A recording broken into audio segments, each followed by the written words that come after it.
Hi YouTube. It's Molly.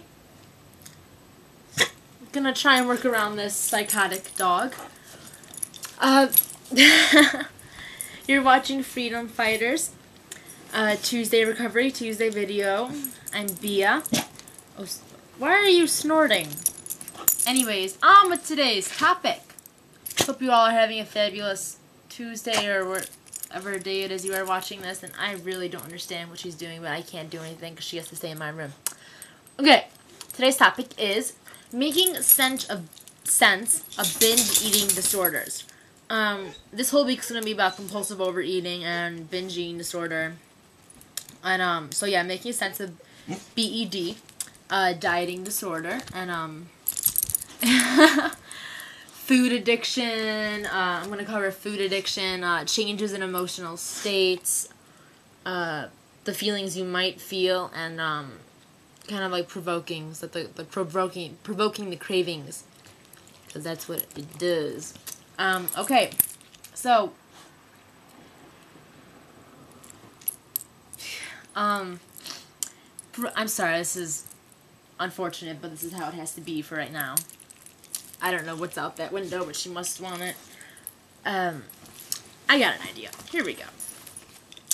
Alright, so as many people know, binge eating disorder, as well as, you know, anorexia, bulimia, this is something they all kind of have in common. The fasting and the kind of like skipping of certain meals, irregularity of meals is it provokes cravings, and you know the brain sets off certain signals to the brain, and these cravings come from restriction. And it's the same with binge eating disorder. When because what happens is this isn't 100% true, but in most cases of BED, the sufferer goes on some restricting days, which are then followed by a binge, as has in binge eating disorder. So it's very similar with anorexia in a way, because you go on certain fasts and then sometimes you have to break that fast.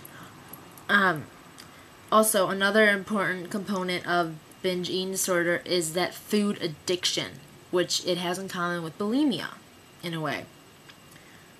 Of course, binge eating disorder does not include purging, which is how it differs from bulimia.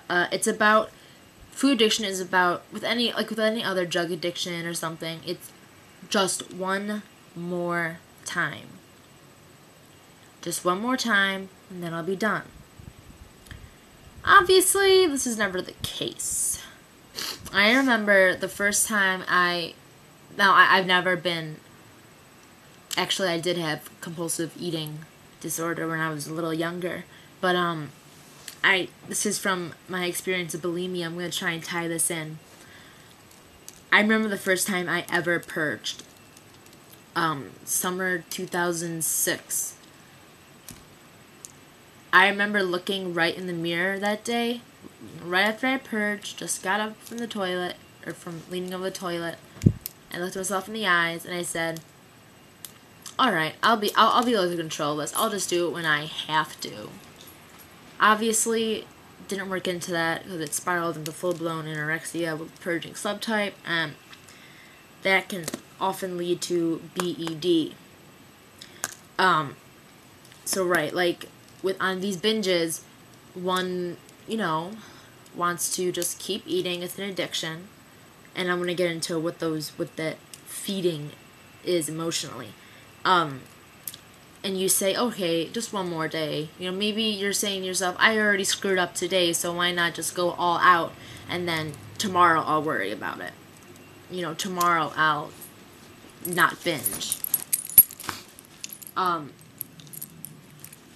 So I think you guys pretty much know what I'm trying to get through about the food addiction, because I think it's kind of a common thing with a lot of eating disorders. And another thing, obviously, like with all eating disorders, is the emotional state, the emotional side of everything.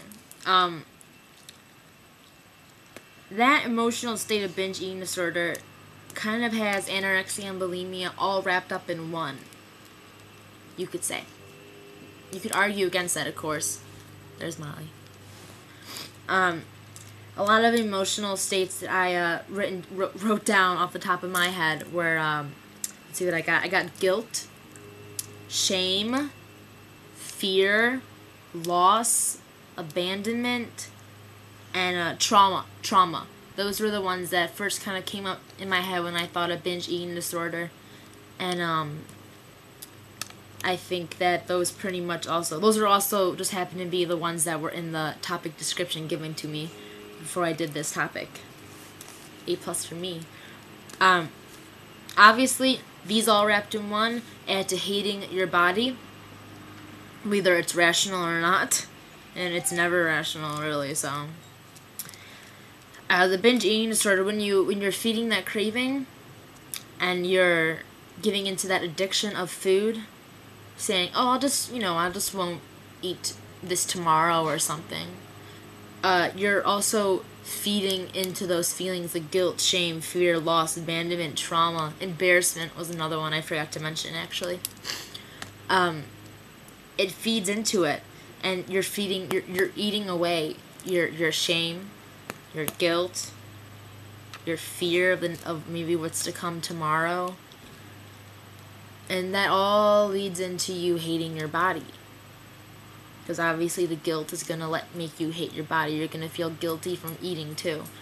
You're going to feel the shame from the binge. You're going to feel the fear from what's going to happen to me now. The loss, maybe the loss of friends, the loss of family, the loss of faith. Abandonment. Maybe you feel abandoned by family, friends, faith again, trauma. Maybe there was a rape or violence in your life, abuse, anything. And that all stems down to hating your body. Obviously, BED is a very, very big problem. A lot of people suffer in silence. That's my own, common knowledge of this disorder. Although it is not recognized really as its own disorder. It's, when people think of eating disorders, you don't always think of binge eating disorder first unless, you're educated about eating disorders.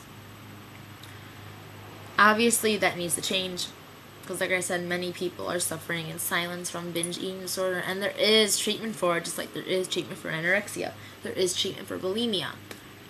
You can get treatment for it. It's not any harder, not any easier. So, that's the little bit I can give on binge eating disorder. Hope I did a good job. I'm very wiped out right now. I don't know if you can tell. I just came back from my AP Comparative Government and Politics exam. 4-hour-long test. 55 multiple choice questions and about 13 essays. I am so awake right now. Well, Molly is finally calmed down. That's her. And I'm gonna go. So I hope you all have a wonderful week. Stay strong. Stay beautiful. I love you.